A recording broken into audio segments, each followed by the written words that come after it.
this millennial all about? What makes them tick? What drives them? What motivates them? How do they manage sharks? How do they manage stress? How do they fight within the system and all of that, right? So my first question is to you, Tarindi, and others please feel free to pitch in. It's not scripted. Dr. Rohanta Atukorala showed us a pyramid in which he talked about, the corporate athlete. Keeping that context in mind, I have a quote which says, "Energy, not time, is the fundamental currency of high performance." Now, you are one amazing bundle of energy. How do you manage to get that kind of energy from? Where do you get it from? All right, so I guess number one, it probably has to be the personality and the environment which you're kind of put into. But for me, going into local university was more or less of an eye-opener for me. I mean, can I see a raise of hands if there are people from local universities here? Exactly, so I'm pretty sure you all would know what I mean. So coming in from working at Citibank and from Holy Family Convent Bambalapitiya, I was exposed to so many people from all across the island. And because of this particular reason, I started to realize that even though they were quite book smart, they really lacked that practical knowledge, which you don't really find, especially when they apply themselves when they're working. And so one of the companies which I work for is actually a startup which was created by 2 other undergraduate students from the University of Colombo. And so it's basically a creative consultancy. And what we do over there is basically digital marketing work. But in addition to this, what we try to do is provide job opportunities to other undergraduate students to kind of fill in that gap and make sure that they have that practical experience so that they're not just going to be book smart. But once they're done with that 4-year degree, they actually go out into the world and they're actually proper corporate individuals who can apply what they've learned in a practical manner. So for me, I think the energy which I get would more or less be because I would say I'm more or less risk-oriented. And I find that a lot of millennials, especially people who I associate, are very much risk-oriented. And the reason because of this is because I've learned that even if I'm 20 years old, or 25 years old, or even 30 years old, I still have enough of time to make risks, make mistakes, and still, by the age of 30, let's say I do fail, I still have time to get back on track and succeed in my career path. And I feel like this is something which so many individuals need to really take into consideration, because there's no one track road. You can try so many things. If you're passionate in several different things, it's fine, go for it. If you fail, that's perfectly fine. Still, it's all about trying at the end of the day. So I feel like millennials especially are risk-oriented because they are more or less exposed to technology, and with this technology comes a lot of information. So they're very much aware of so many things which are out there for them, or the opportunities which are out there for them. So because of this reason, I feel like, yeah, they're more risk-oriented, and I feel like more or less the adults could also take in a bit of advice from that and, give something a shot. Try out a new hobby or something. Well, that's very well said. So which means translating it into simple language, for another generation, it means you're going to be creative, you're going to take risks, you're going to explore, and I should not be worried. Sorry? I should not be worried about it. Yeah, exactly. Thank you. That helps. Okay. Right. Janani, my next question is to you. We also talked, when we talked about the corporate athlete framework, and we talked about 4 areas of energy, which is physical, emotional, mental, spiritual. Can you give us some kind of an understanding of how you recharge yourself?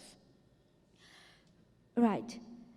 Usually, my friends call me as positive barrel, because I look like barrel, I know. I would say, luckily, I was born during the war in Jaffna. Luckily, I was selected for a government university. Luckily, I work for a corporate sector. Luckily, I worked for international NGO. Luckily, I went abroad. Luckily, I experienced all the cultures. Nurtured myself to be strong. I faced lots of challenges in my life, and I always think failure is all right. It's all, you don't need to fix your age with a target. Some people ask, actually, I'm doing my PhD and I'm not married yet. And the same age of my friends, they're having 2, 3 kids and they're asking me, you're not married yet? Why? Is it a problem? They are asking like, I killed someone. You are not married yet? It's all right. Come on, dude. It's all right. Having your PhD, finish your PhD and getting married and having children, it's all right still. Because I'm strong, and I always will believe the external factors shouldn't affect your mental. That's how my parents taught me. And the other reason, I think, because I was brought up in a joint family, and we built up the empathy on people. We built up the understanding on people. I have good understanding. So when you have good understanding about each other, the emotional attacks will be reduced, I guess. And you will bring the emotional intelligence with you. You know how to balance the situations. And I love to talk to people. When I travel, I talk. Even I don't mind. You don't know the people. Sometimes I say hello. And of course, in Europe, that is very normal. But if you say hello to people, strange people, they're like, oh my God, don't talk to me. But still, I go and talk. You see, like, I won't let you. Please talk to me. So this is how, when I'm stressed, I just go out of the way from home. I'm not saying in Sri Lanka, but I'm practicing abroad. I just go out of home, say hi and hello, and there are many old ladies in Europe. They're really having very lonely time, so they just want to share the stories. I just go and talk. So, and finally, I'm saying the mental preparation should come from within you. You shouldn't blame around yourself or others. They make the stress on you. It's you. You should decide. And when the emotional attacks come, you should know, right, this is an attack. I should come out of this point. It's, again, I'm saying, it's all about you. Thank you, Archana. Right. Thank you, Janani. So that was excellent. So what I hear you say is that your strength really comes from within. Yes. It's supported by a nurturing environment that you were fortunate to get. And you, one of your unique strengths is that you are outgoing, friendly, and that you would not hesitate to make friends with others. Definitely. Is that correct? Definitely. Great. And the empathy that you talked of would definitely help. Understanding. Yes. Thank you so much. Thank All you. right. Cheers. Cheers. Sorry, I forgot that. Dude, is this okay? My apologies. Dude, is this okay? Okay. Right.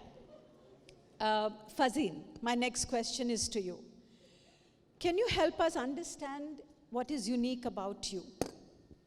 Unique about myself. Yeah. And how do you, sorry, just let me add to that. How is, now we often talk about the challenges, oh, you know, I have millennials, oh, these millennials in my office, sorry, but people do say that, I'm not saying it. But when that is said, I want to hear your side of the story. So what challenges do you face when you're interacting with other generations, including parents, if it's okay to say that, and people who are younger than you? Okay, I think that I don't have any experience as these three people, so I'm going to talk about personal experience actually. So when it comes to my parents, they're like, okay, you do this, you do that. That's, if it's moon, as an example, like if my dad say by showing the moon it's sun, sometimes I have to accept that sun, okay? That's where I grew up. So I hope you all don't mind because most of the parents are here. So as a millennial, I'm talking. So I wanted to break the barrier. So I don't want to be caged in a frame, and I will never be. So when it comes to the organizational context, I work for a government organization. So implementing decisions, so not with millennials actually, but with others, very tough, and it's a struggle for me as well. Okay? So like, sir, is it okay if I use some Sinhala words? Okay. Sir, make karamuda. Pissuda I said. ඔක්කොමද ගන්න. යනවා කියලා වැඩක් බලා ගන්නවා. So I said, හරි හරි. ඔයාට කමක් නැහැ අපිට ප්‍රශ්න නැහැ. ඔයාට හොඳ නැහැ අපිට ප්‍රශ්න නැහැ. Okay. This is how I manage in my organization context. So like, even though we are in a situation to like implement a good decision or a good move or good strategic move, the generations who are above us don't let us to do that, because they are in a fear that these people would overcross us, or these people like lead us in one day and at a single time. So like, I don't know whether it's a Sri Lankan problem or the Asian problem, but most of the Asian countries are like that. In millennials, like, it's quite easy to deal with like the lower ages. Like if I say, we'll do like this, it's not an order, but it's a suggestion. So I made the same suggestion to the above people, above level. But the response was two responses there. So when it comes to my parents, I'm getting back to my parents. Yes. Okay, well, that says it all. I'm very confused whether to say or not. So Dr. Sulochana knows my parents well, and Mr. Nilam knows my parents well, right? So I grew up in a background that very strict and very traditional. Why I came to Columbia is not to study actually. Why I entered to Kandy and I changed my school is not to study. Because I didn't have an intention to study and go for the university and be a good citizen of Sri Lanka. I don't want that. Okay? I want to break some barriers. I want to break myself that. So I'm a proud product of Kingswood College Kandy. So I play rugby and I was a good athlete. So through that I break some barriers. So personally, I have like, I think I don't have anything to hide. Like, I currently in affair with a Catholic girl, so I know that my parents would kill me for this. Okay, but in why I'm sharing all this stuff is millennials. Millennials are the one, like in currently the millennials in a position that they will make their own decisions. True. Okay, not parents. Of course, once they gave us the birth and once they help us to study and once they show us the path, of course we wade through. Right. We are wading through the same path. So if my dad said, okay, you choose management, it's like, of course, like you are eligible for that and you will be cope up with that. Of right. course, I followed that. Yeah. But in my situation, and I think most of the millennial situations, I feel that we are the one who has to make the decisions of our life. Right. Whether to make a job, whether to marry, whether not marry, whether to stay here, whether to go. We are the one who has to make the decisions. Yeah. Not parents, because right. they have lived their own lives. They have lived their own lives. We get the picture. Thank you, Fazil. This is our lives. We get it. These are our lives. So we don't want to ruin that by ourselves or like by depending on our parents. Thank you. Thank you. We get the picture. So what your Fazin is saying is, live and let live. Allow us to make our decisions. We love to explore. We know how to integrate. We empathize and understand, right? And we understand what you expect of us. At the same time, we want to be entrusted with responsibility and we want to make our own decisions, not have decisions imposed and thrust upon us. So thank you very much. Jerome, we haven't yet heard from you.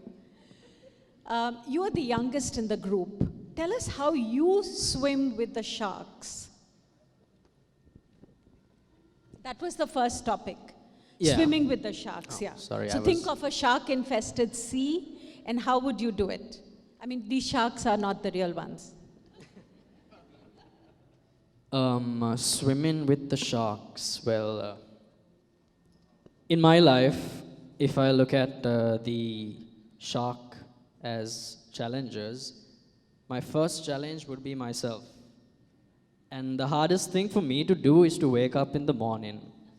Because I don't plan for, let's say, 3-4 years of my life. I just plan for the next day, waking up in the morning and facing the day as it is. So my biggest challenge is myself. And the next challenges is how I put myself forward.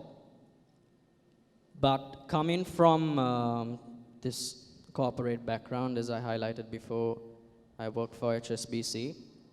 Can I add a point there? So Jerome is specially in charge of marketing solutions to people in his age group. Yeah. So yeah, in terms of, let's just touch up on that point in terms of business development area. So my focus is more on the millennial aspect because that's where the growth is also I see. So as I highlighted before once again, I'll just stress on that. It's myself first. And how I look at myself would teach me how I take up obstacles or literally see things as barriers. Sometimes I don't. But when it comes to my workplace, of course, there are a whole heap of challenges. But just to tell the few of you that these challenges would only become challenges if you think they are a challenge. But if you know what the answer to that particular obstacle or barrier or whatever you call it is, then you don't see them as an obstacle. To get back on point, yes, I do see a lot of sharks, swim with a lot of sharks. But then again, this is how I take it. Very practical sense, very easy. I don't think many of you can use it here. if I look at the disparity in age, but that's okay. So yes, I'm still 20 years old, by the way, as she highlighted the youngest. But this is how I look at it. I know what I want to do. And if I see an obstacle in a way where I can learn something from it, learn something in a sense that it will help me with whatever I do in the future, then of course I will embrace it with extended arms. But then if this particular obstacle is something that I can't learn from, something that is not that attractive to me when it comes to this whole learning cycle, which I'm really into. I like to learn new things, innovative things. Then I won't let it become a barrier to me emotionally. Because someone here said this emotional aspect. I feel that it's very important in our day-to-day activities, be it a person at home, be it a person in office, or a person who runs a business. Because if you're struck down emotionally, then people around you get affected as a result of it. So it all bottles down to yourself, which is why I said I am the shark that I see. Well said, thank you, Jerome. I do see this emphasis on self in all of these talks, right? We can do it, believe it, and then leave us alone. So you remind me of my son, and when I'm about to, he's probably a couple of years older than you, and when I'm about to pull my hair apart and say, what do I do with you? He says, Mom, what would you do without me? I think that's where we are. Take it or leave it. Millennials are here to stay. So one last question in the interest of time. Our timekeeper, very efficient, is here. A quick word from each of you on what do you visualize? What's the country of your dreams where you would like to be? You are the leaders of tomorrow. A quick couple of sentences from each one of you. Tell us the Sri Lanka of your dreams. All right, so just to start off with maybe better leaders, just putting that out there. I mean, we can't really move forward without having a proper set of leaders who would support not only millennials in all age categories, but I'm talking about millennials and youth across the country. Because while there are certain millennials, I mean, I guess I'm just speaking for a few of us when we say that there's a cream of the crop where there are few privileged millennials who are kind of out there. They have the opportunities, they have the resources to move forward. But what about the rest of them, right? So I definitely think that having proper leadership is definitely one way to go. Another thing is probably changing the mindset of so many people, especially, I mean, I'm pretty sure all of y'all are perfectly very, very nice people, but I'm talking about the general individuals in the country, from the men and women. I mean, we really need to update their mindset and make sure that they, from judgments. Like, for an example, we see different communities coming in right now as well, from the LGBT community to all these individuals who really just feel marginalized right now in society. And I feel that having proper leadership and changing the mindset of people are definitely two important aspects which we need if we want to move forward as a nation in a peaceful manner. Oh, well, I'll just say enjoy. Enjoy, right? Enjoy life as it is, whatever age you're from. I hope none of you are jealous here, looking at the panel. But enjoy, but how I see Sri Lanka in the next, I don't know how long years, but let's just say in the future. One thing I'd like to highlight on is that we must strive to be tech savvy. Yes, there are pros, there are cons of technology, but if you look at the pros and how much it can help us to be in better living standards, there's a lot we can do. Because one thing I just took from Mr. Karlinger's speech was he mentioned that technology has infiltrated our lives so much that there is no human integration now. I'll just bounce back to where I work, Archana, if you don't mind, but there, my major focus is human interaction. Better, trustworthy, down-to-earth, deeper relationship. So if we can develop on this thing in our organizations, but firstly in our families, then I'd love to see Sri Lanka go in that particular area. Thank you. So in the country of your dreams, I can watch Netflix with you. I can do Definitely. Google search with you, but I Sure. prefer to go to the bank for a face-to-face interaction. Is that okay? That's what I want. Okay. Janani. So, I would like to ask, believe in millennials. Please don't underestimate us. If you guide us properly, if you believe us, if you give feedback, if you appreciate us, we can take the world on hand. We can. So please work together. We need you and you have to believe us. Thank you. Okay, don't laugh now, okay? I'm not going to say anything irrelevant. Do what you love what you do. I'm starting from that, okay? So we are living in a country where is everything, almost everything, every system is corrupted. So a single individual won't stand up and say that we'll make the system correct. We need everyone, especially millennials. Most of you have lived your own lives, so it's our turn, okay? So we are the ones and we are the leaders. So we will be the leaders. I don't say that I'll be leader. So I might be subordinate for somebody else in a few years. So as Jani said, believe in us. So like when we are stepping into something, that just don't say that okay, that won't work out. Okay, like that won't happen. Okay, don't think about negative side. So be positive. So enjoy yourself, and we can make, I think, a better Sri Lanka. I think, not sure. Sure, thank you. So to wind up, I just have one from all of us to you. Right now we were trying to, go this way. Now coming back inward, and don't think generation, think cross-generation. For anybody, when we want to be trusted, we have to prove we are worthy of that trust. When we want to be responsible, we have to act with responsibility. So on that note, especially when we talk of being a corporate athlete at work, I, for one, would definitely like to see all this uniqueness represented and carried to the table, reflect in work, so that you can be entrusted with more and more rewards and success that comes your way. And it is a very complete integration, harmonious blend of all ages. So I wish you the very best and thank you very much.